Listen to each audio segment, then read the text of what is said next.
Estamos como en una gran ciudad.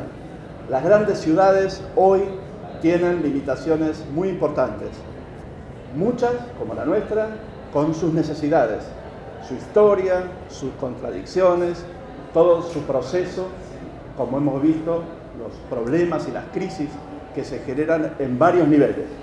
A nivel de salud, a nivel de transporte, a nivel de equipamientos, y también tenemos el futuro, digamos, una situación en la cual el cambio climático y algunas cuestiones relacionadas con ello tienen implicancias importantes.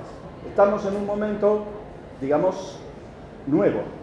Ninguna planificación que se hizo anteriormente tenía en consideración el futuro, pensando que podría ser peor que lo que está ahora. En general, ser optimista, vamos a seguir siéndolo, ser optimista en cuanto a que muchas de las cuestiones podían tendencialmente decirse, bueno, va a crecer la población, vamos a tener tal equipamiento y va a funcionar. Y estábamos en función de gestiones que eran conocidas, modos de administración, políticas que más o menos eran conocidas. Ahora tenemos por delante algunas cuestiones que no sabemos cómo son. Pero esto solo para tener una idea en dónde nos estamos moviendo. O sea, negar la situación futura, que es de incertidumbre, porque no sabemos cuál es, quiere decir que debemos estar preparados para esa incertidumbre, sin saber qué es del todo. Y por el otro lado, tenemos cuestiones emergentes de las condiciones históricas en las cuales se desarrolló la ciudad, a las cuales hay que darle respuesta. Este es, me parece, el marco general al cual debemos asumir. Por el otro lado, yendo a la ciudad y queriendo ser como didáctico, espero poderlo ser.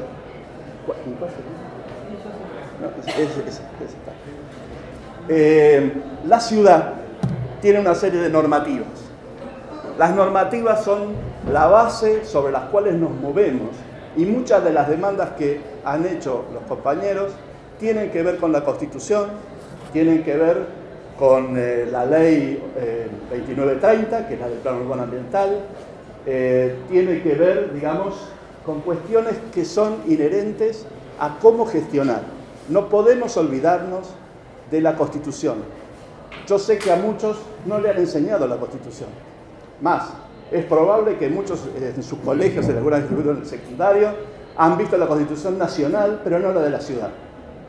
Bueno, es importante tenerlo en consideración, porque tiene que ver con muchos derechos con la ciudad, con respecto a la ciudad, muchos de ellos, y sobre todo con los derechos,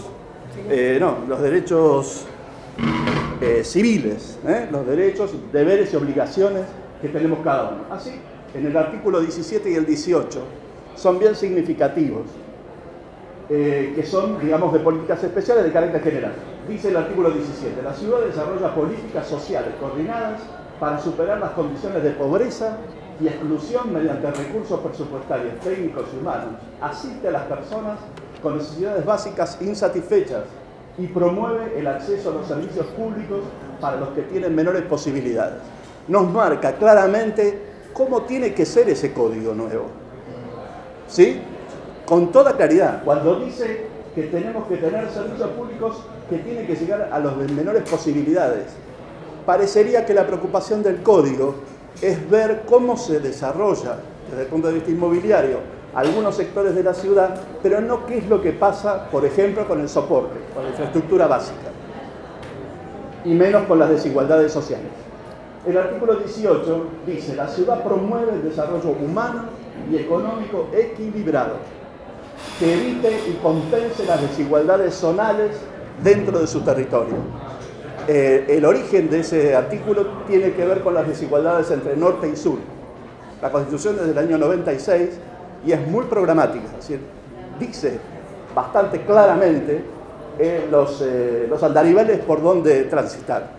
Y lo cual me parece no nos podemos olvidar, al contrario, cuando se puede hacer una presentación sobre el tema de los derechos a la participación, se fundan en la Constitución. Entonces es muy importante tenerlo en vista. Asimismo, hay un capítulo dentro de la Constitución que es el capítulo ambiental. no es el capítulo urbano, ni urbanístico, es ambiental. Dentro del ambiental está la cuestión urbana. Está como urbano ambiental. ¿Está? Y dice, el ambiente es patrimonio común, es de todos.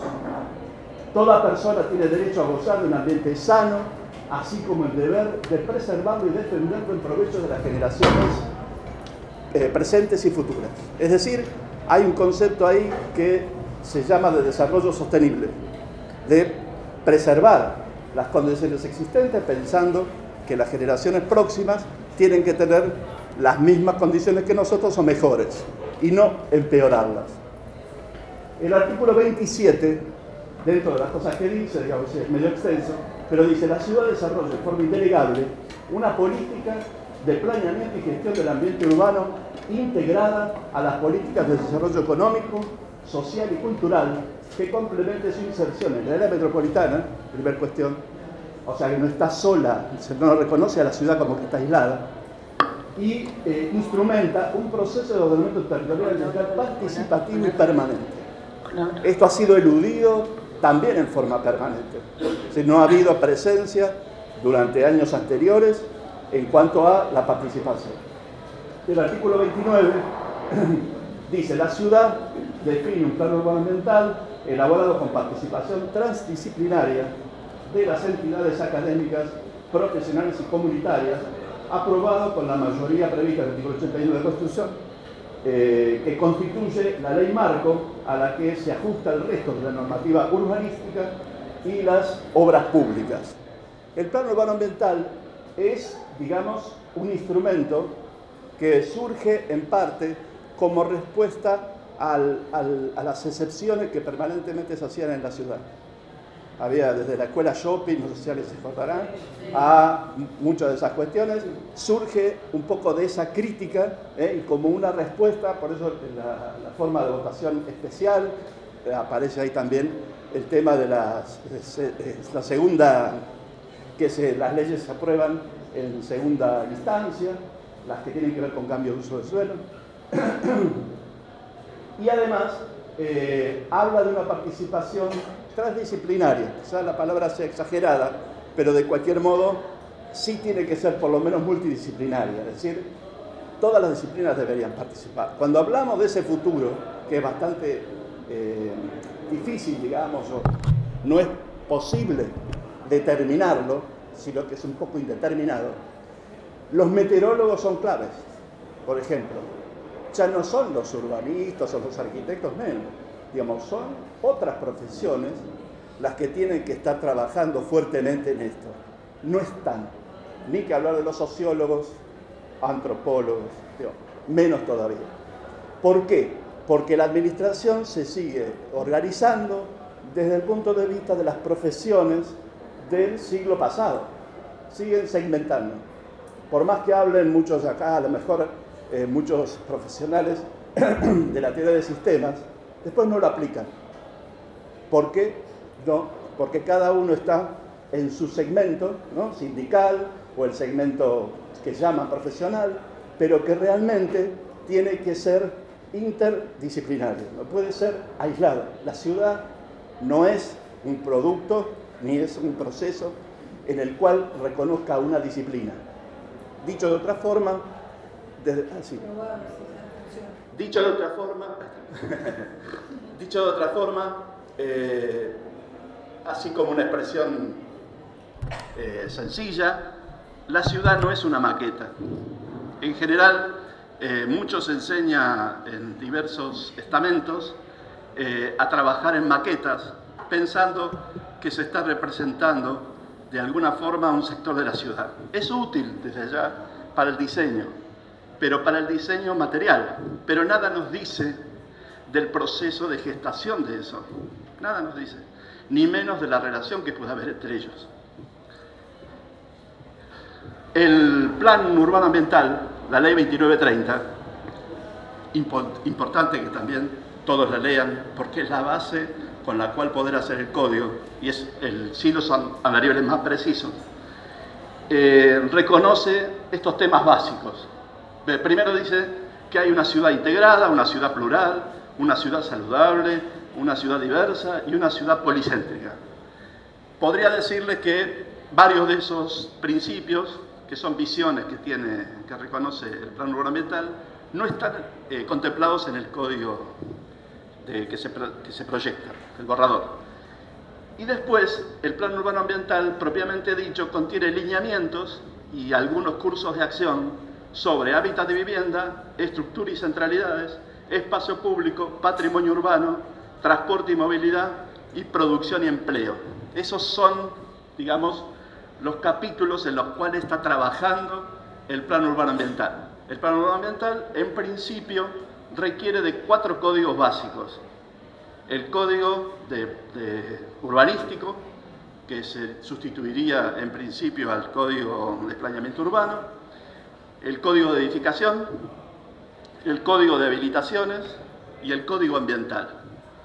Ahora, los 4 tienen que organizarse al unísono, porque unos son interdependientes de los otros.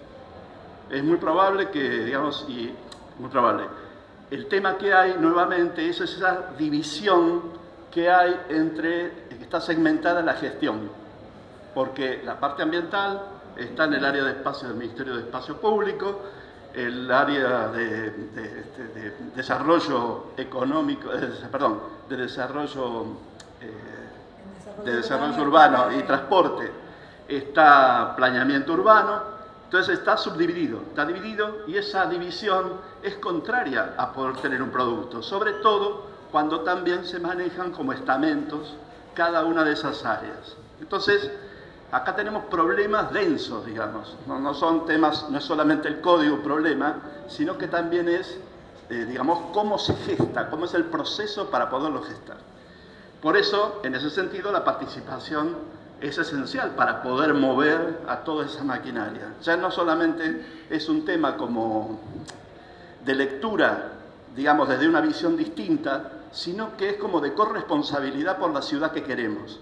Entonces ahí como que juega mucho los valores que nosotros también queremos poner. No son solamente los que, claro, nos quieren imponer, pero nos quieren imponer un poco por su propio proceso y obviamente sus intereses. Sí. La sostenibilidad, vamos a tratar de decir algo más o menos rápido, pero la sostenibilidad urbana podríamos tratar de definirla o darle algún contenido, antes de avanzar sobre el código específicamente. Entonces, la sostenibilidad urbana en clave D quiere decir que van a ser todas palabras que empiezan con D. Podría ser otra expresión, pero solamente para llamar la atención. La primera es la democratización. O sea, es básico que toda la población participe de algún modo en el diseño de la ciudad, en el quehacer de la ciudad, porque son las condiciones de vida que quiere tener.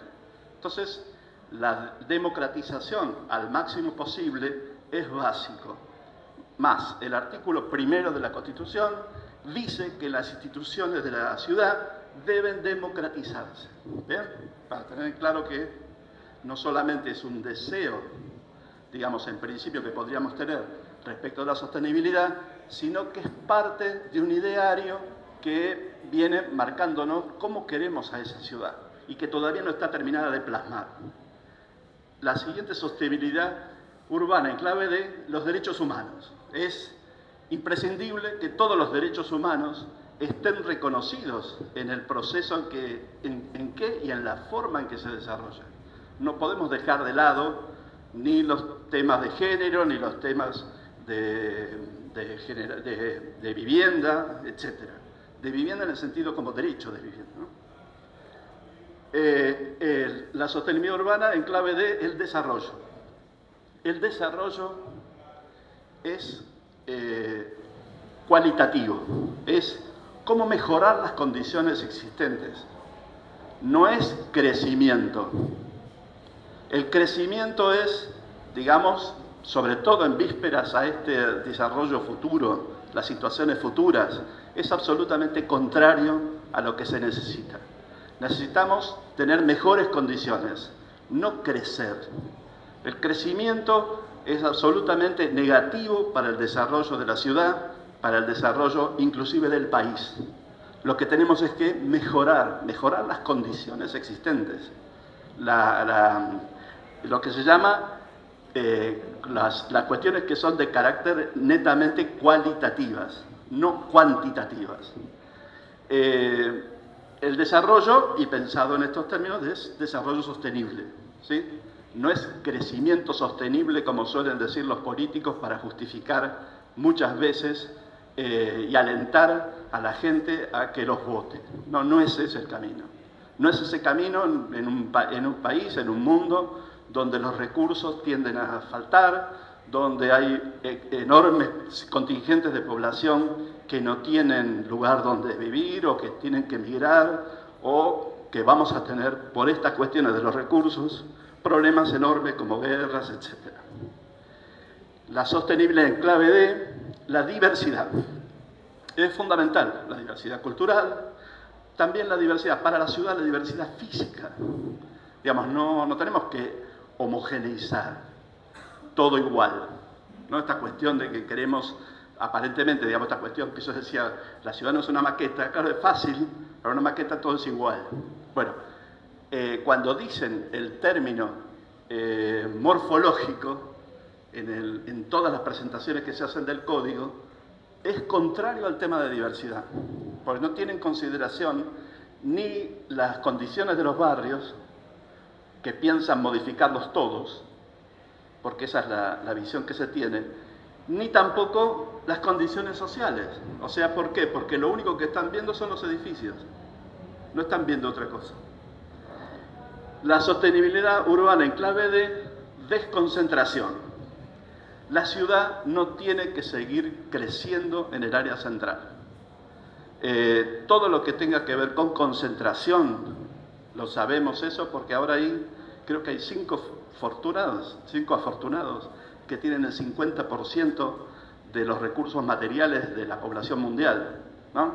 No, la concentración no, la desconcentración. No necesitamos que la ciudad de Buenos Aires siga creciendo en el área central, sino que hay que diversificar y promover esta cuestión que dice el plan urbano ambiental, que son policentros, otros centros dentro de la ciudad que puedan equilibrar y mejorar el desplazamiento de las personas.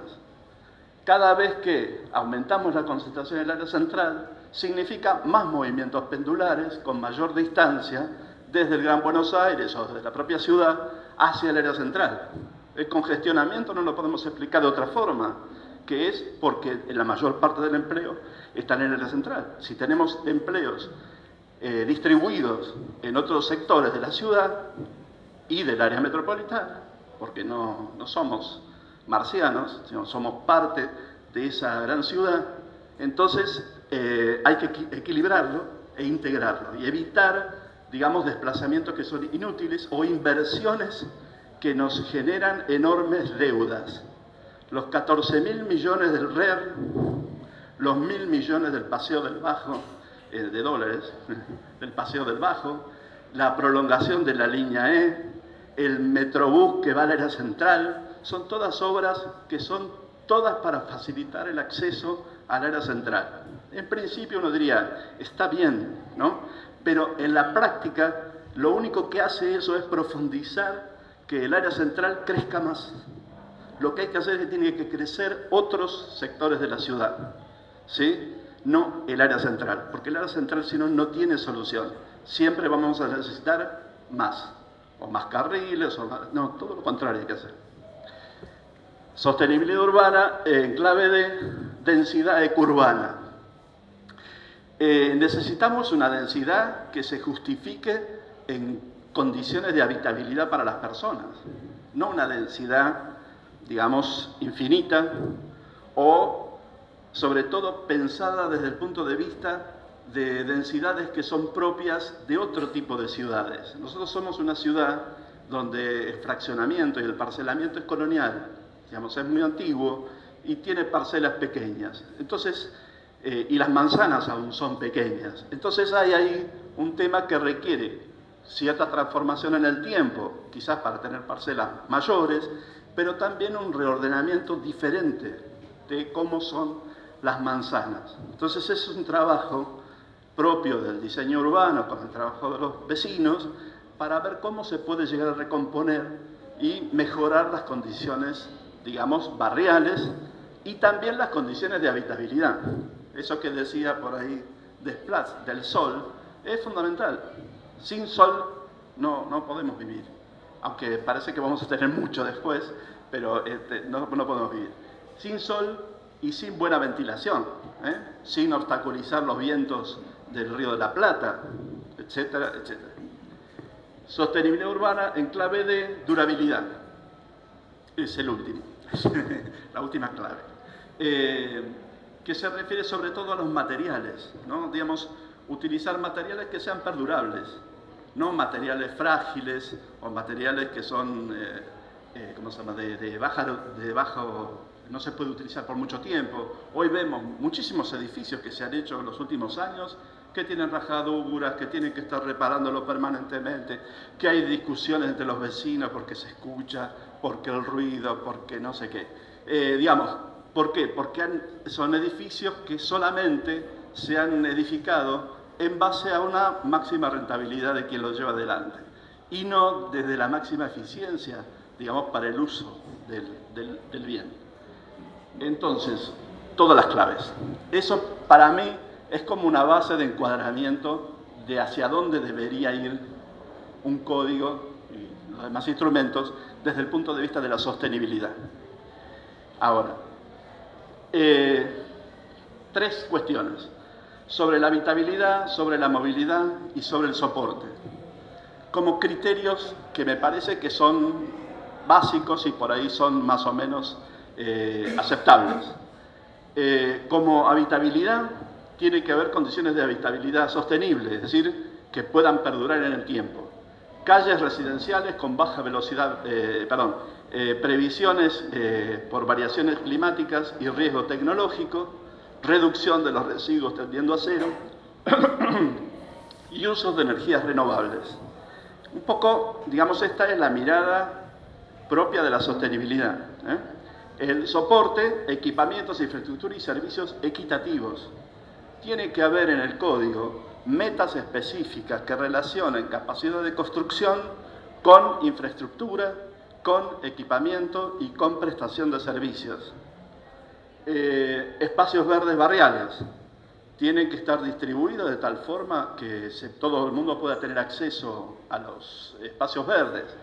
Fueron negados permanentemente. El código del 77, aún los códigos anteriores, nunca relacionaron espacio verde, ni siquiera eso, espacio verde con densidad, con capacidad constructiva.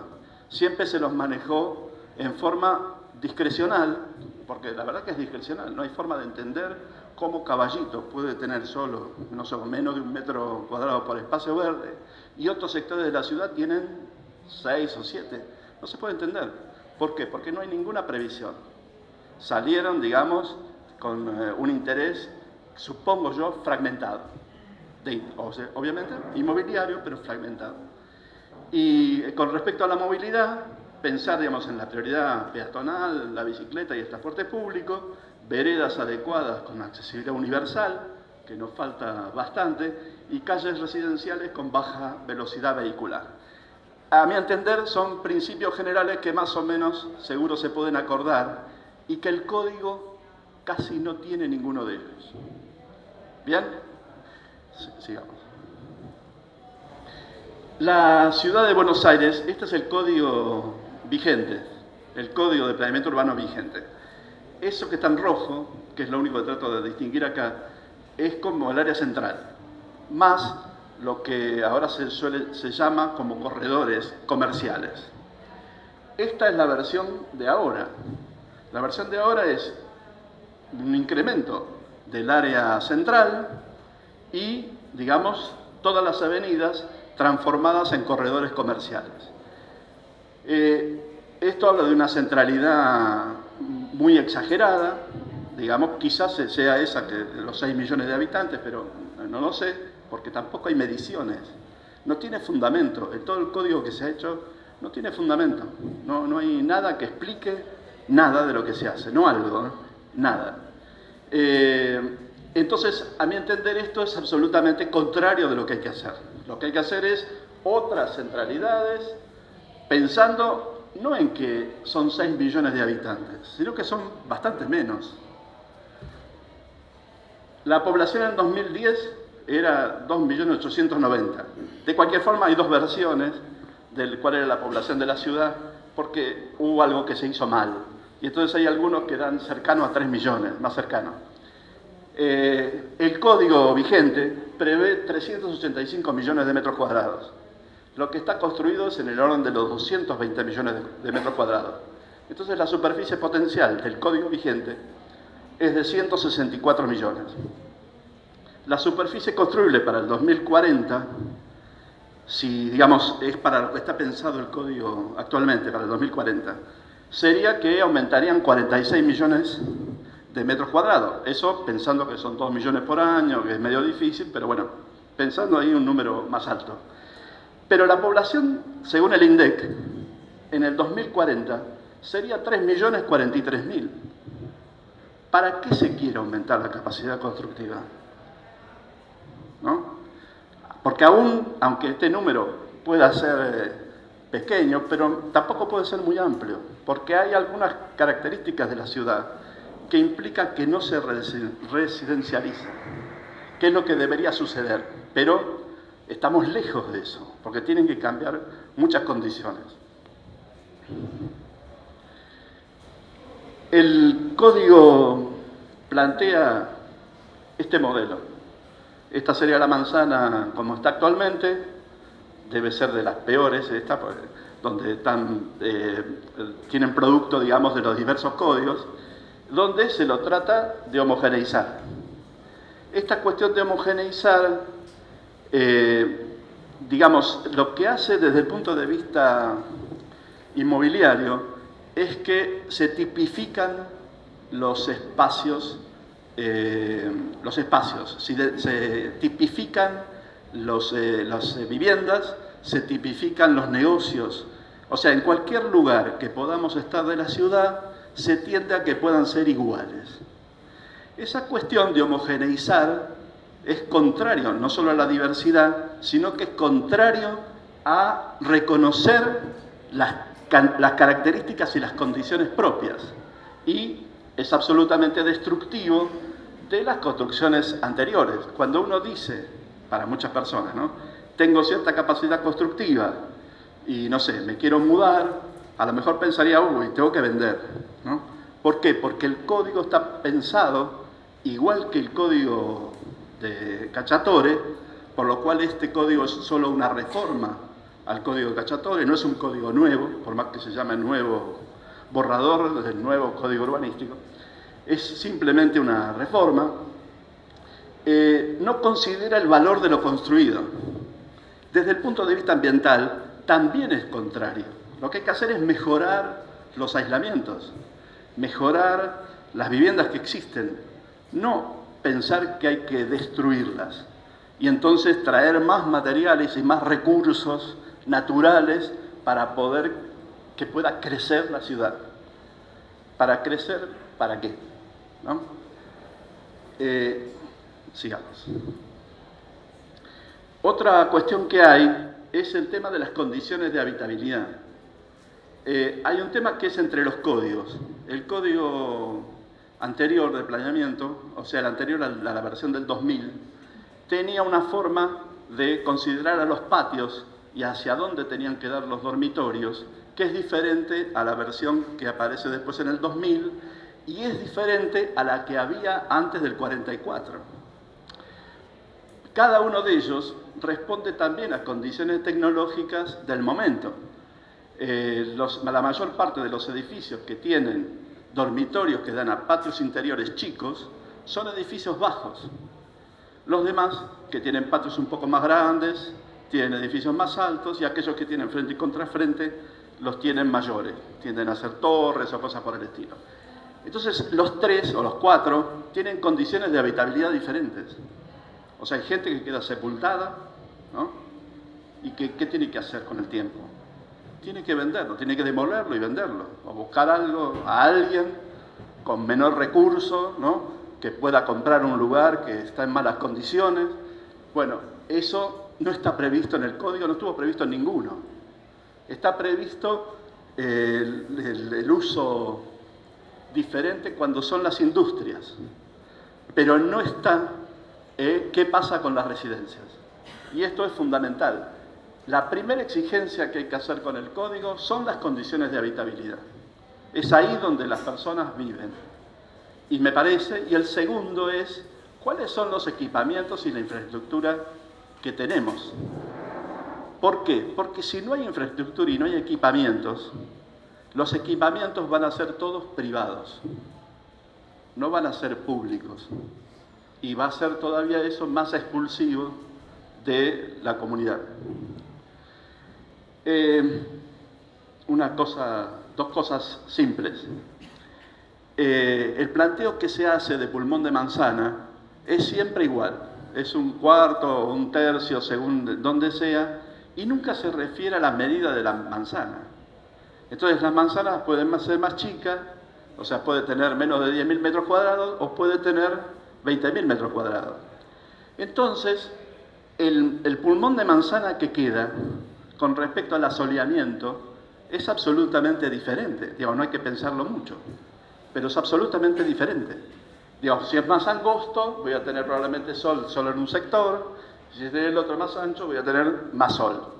La primera cuestión que no está contemplada. No estuvo contemplada antes y no está contemplada ahora.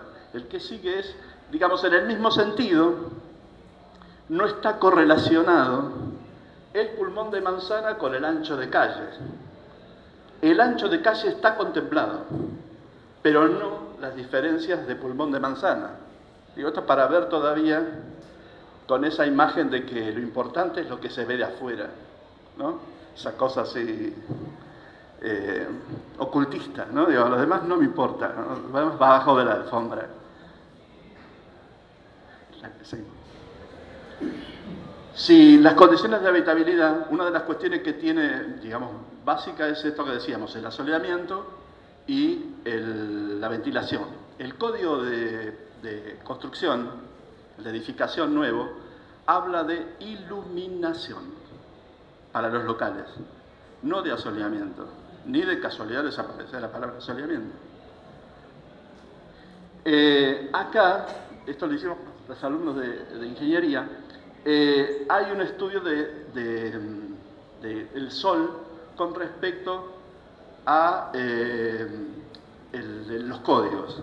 Este que está acá es el planteo del código como se quiere reformar, con alturas mayores.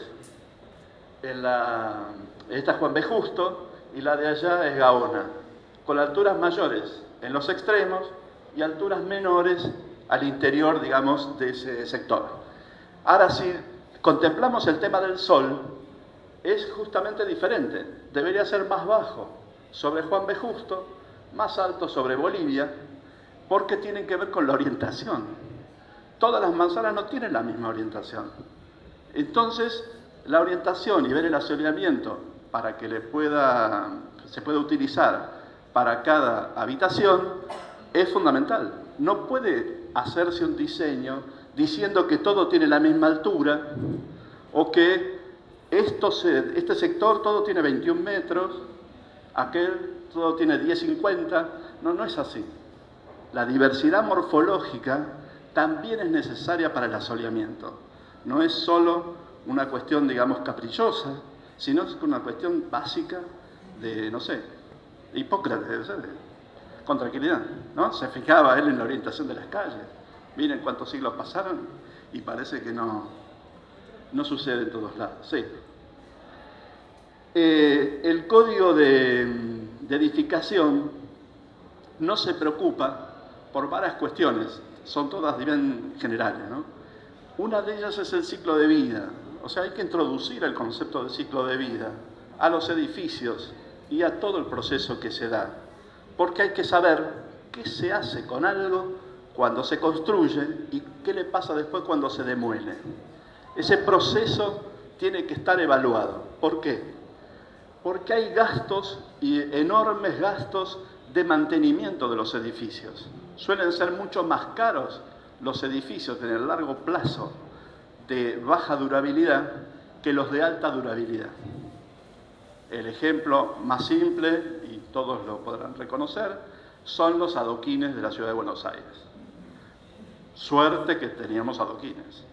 Duraron muchísimo tiempo hasta que la peste del asfalto nos asfalta las calles, pero, en fin, están los adoquines todavía abajo, en algunos casos se pueden volver a introducir. Es básico, son materiales muy nobles y el material pétreo, como así otros. Entonces, el ciclo de vida y el tema de los materiales que sean durables, reparables y reciclables son muy importantes. No se puede poner cualquier material. Sin embargo, el Código de Edificación no lo reconoce así. Solo exige de los materiales que sean resistentes. Nada más. Todo lo demás no existe. La otra es el tema de las inundaciones. Tampoco existe ni en el Código de Planeamiento ni en el Código de Edificación. El Código de Edificación plantea cotas. Hay cotas de nivel para cuando uno van a construir. Bueno, debería haber igual cotas de inundabilidad. O sea, esa precaución de respecto a qué es lo que va a suceder en el futuro tiene que estar de alguna forma, digamos, previsto en cuáles van a ser esos cambios. Los estudios que ha hecho la gente de meteorología acá del pabellón de al lado dicen, digamos, del aumento del nivel posible del Río de la Plata hacia fines de siglo y digamos que ya está sucediendo, o sea, ya hay 20 centímetros más, pero habría 1 metro, algo más, con lo cual las cotas que está por debajo de 5 metros, o sea, toda la zona ganada al río de la Plata y un sector de la zona sur, son sectores posibles de inundabilidad, de inundarse, o lo que es más o menos lo mismo, de napa freática alta todo el tiempo, ¿sí? Entonces, y hay otros sectores que, digamos, que tienden a inundarse, que es donde están los valles fluviales. Todas las zonas a 200 metros, a 300 metros, de lo que se llama el paleocauce, de los arroyos, esos sectores tienen que permitirse construir, sí, pero tienen que construir con planta baja libre. No tiene que haber estacionamiento subterráneo. Son normas simples, no necesita pensar mucho. Simplemente hay que ponerle un poco de gana y reconocimiento de los problemas que la ciudad potencialmente tiene. Parecería que nada se quiere reconocer como factores negativos. La ciudad tiene sectores críticos ambientales, sectores críticos de funcionamiento de transporte, sectores críticos de seguridad, sectores críticos en cuanto a probables inundaciones, que tienen que estar reconocidos. El código los tiene que estar reconocidos. Y creo que ahí estamos. Y la última cuestión es esta, que no los quiero volver locos ni nada, pero ¿qué es? Estos son los 4 códigos sobre los cuales hay que trabajar y debería trabajarse al unísono. Las leyes claves es la Ley 71, que crea el Consejo del Plan Urbano, y la Ley 2930, que es la que tiene los lineamientos y los cursos básicos de acción para desarrollar el plan. Ahora, hay otras normas que ha desarrollado la legislatura y el Ejecutivo en conjunto que también tienen que ver con el código y que el código no los tiene incorporados y no están relacionados. Con lo cual, cuando suceden esas cosas, suele pasar que las leyes pasan a ser en desuso. Entonces, por ejemplo, está la de captación solar del sol, la de adaptación y mitigación del cambio climático, la de ruido y vibraciones, la de patrimonio cultural, la del plan maestro del arbolado público, el plan de prevención de la contaminación atmosférica. Son leyes básicas que tienen que estar incorporadas. Ninguna de ellas está incorporada.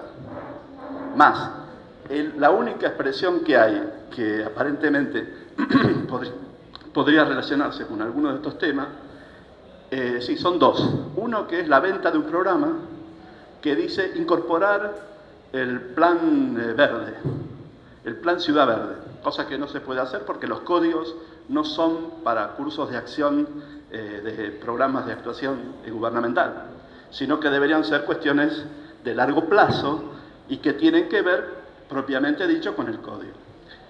Y otras que son como, por ejemplo, la que dice el compromiso ambiental. Entonces está dicho en términos absolutamente liberales, como que es, usted quiere hacer el compromiso ambiental, tiene que hacer esto, esto y esto.